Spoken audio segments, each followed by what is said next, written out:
India marches ahead on the path of rapid economic growth and development, the imperative of inclusion of the minority communities in the development process cannot be overemphasized.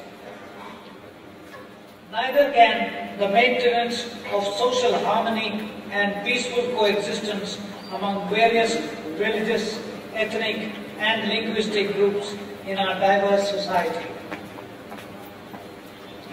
According to the 2001 census, recognized religious minorities comprise 18.4% of our population, which translates into approximately 185 million people. This number today could be around 220 million.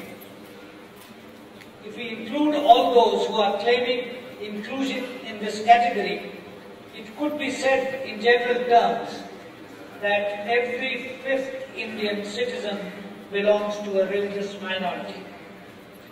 The progress and well-being of such a large segment of our population is a necessity to enable us to realize our destiny of becoming a modern, progressive and prosperous state.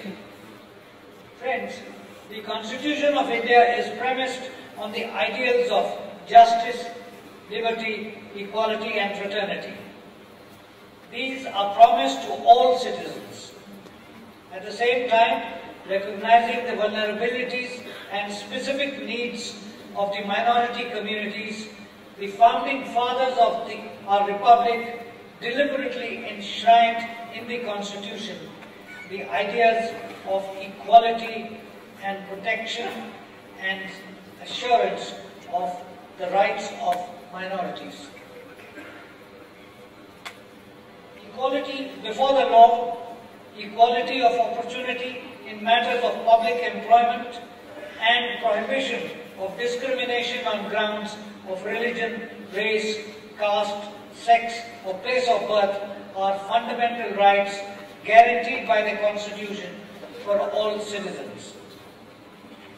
Articles 15 and 16 enjoin the state to make inter alia special provision for socially and educationally backward classes of citizens. An assessment of the extent to which minorities have benefited from these provisions has to be made on 4 counts: identity, security, share in fruits of development, and role in decision making. The 12th 5-year plan document tellingly observes, and I quote, "An important concern vis-à-vis the Muslim community is the perception of discrimination and alienation." End of quote. It goes on to add, and I quote again, "While India has experienced accelerated growth and development in recent years, not all religious and social groups have shared equally the benefits of the growth process. Amongst these, the Muslims, the largest minority in the country, are lagging behind on all human development indices." End of quote. The scope and scale of the problem was quantified in the Sajjan Committee report of November 2006 and in the Ranganath Mishra report of May 2007. Based on this belatedly recognized troubling reality, developmental programs specifically attending to the minorities were introduced in the 11th 5-year plan for the first time. These aim at addressing the major constraints afflicting the minority communities and included enhancing opportunities for education, ensuring an equitable share in economic activities and employment, enhanced credit support for the self-employed, and recruitment to state and central government jobs, etc. In addition, a multi-sectoral development program was launched with the aim of improving the socio-economic and basic amenities facilities and reducing imbalances in 90 selected minority concentration districts all over the country. This has now been modified from districts to blocks. While it may be too early to estimate the impact of these measures on the overall condition of the minorities, the preliminary assessment is that their implementation till now has been uneven. The challenges posed by them need to be addressed in a time-bound and effective manner. The re-emergence of communal tensions in some parts of the country is a cause for concern, since it threatens our social fabric. It is essential that inclusive socio-economic development be accompanied by effective implementation of the constitutional guarantees for minorities. It is equally important to understand that the attainment of these goals on the upliftment and welfare of minorities cannot be left to the governments alone, even though they do have the most important role to play. All sections of society have a responsibility in this process, including the minorities themselves. Gandhiji's oft-quoted dictum, "Be the change you wish to see in the world," should be our mantra. Alongside, there is an urgent need to generate awareness of government programs and schemes and community engagement at the local level.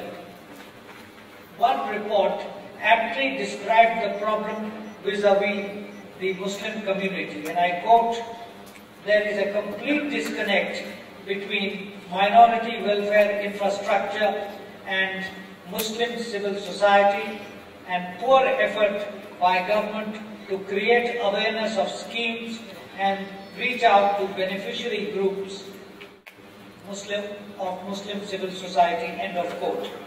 I should add that under the guidance of the Honorable Mr. K. Rahman Khan, this effort is now being done so that local monitoring is in focus.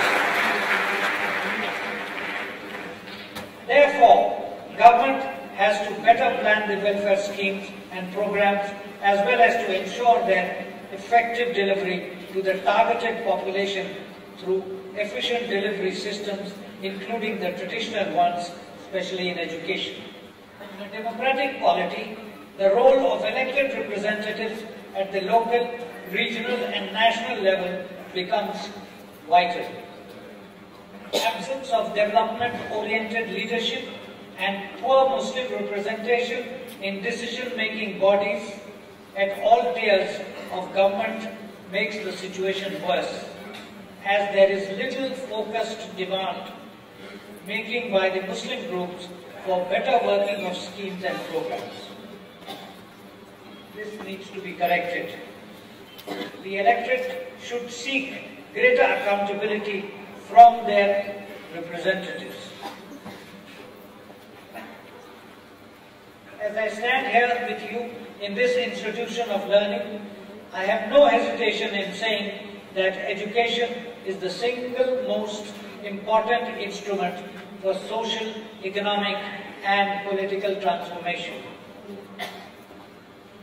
A well-educated population adequately equipped with knowledge and skill is not only essential to support economic growth, but is also a precondition for inclusive growth, since it is the educated and skilled persons who stand to benefit most from the employment opportunities which growth provides.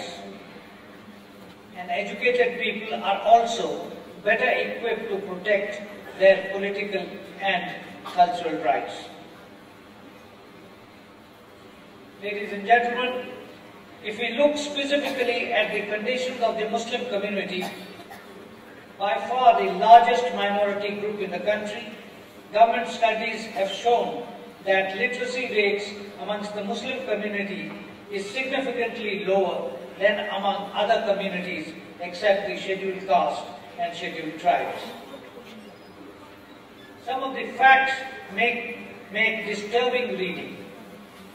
According to the 2001 census, the literacy rate amongst Muslims in 2001 was 59.1% compared to the national average of 64.8%. The gap was greatest in urban areas. In higher education, while 7% of the population aged 20 years and above were graduates or diploma holders, the figure for Muslims was 4%. Related to the above is the fact that the worker population ratio for Muslims is 31.1% as opposed to the national average of 39.1%. Lower ratios are mainly due to the much lower participation in economic activity by Muslim women, but it is also impacted by lower levels of educational qualification, which precludes Muslim youth from entering the high-paying organized sector. Finally, Muslim representation in central and state public services, including police and armed forces, remains low. It is clear that the status quo is unacceptable and needs to be corrected at the earliest. We will have to facilitate an equitable share for minority communities in education, employment, economic activity, and ensure their upliftment. Empowering minority communities and creating an enabling environment for strengthening the multiracial, multi-ethnic, multicultural, multilingual, and multi-religious character of our nation will have to be a collective endeavor. I call upon each one of you to commit yourself to undertake some responsibility as per your capabilities to improve the socio-economic conditions of the minority communities through affirmative action and inclusive development so that every citizen has equal opportunity to participate actively in building a vibrant nation.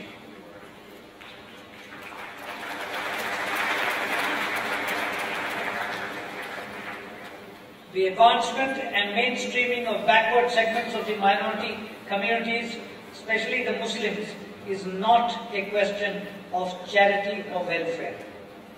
It is an imperative for India to emerge as a modern, developed nation state with its minorities being fully mainstreamed in social, political, and economic spheres. Change is underway. I have much hope from the younger generation in this regard. Jai Hind.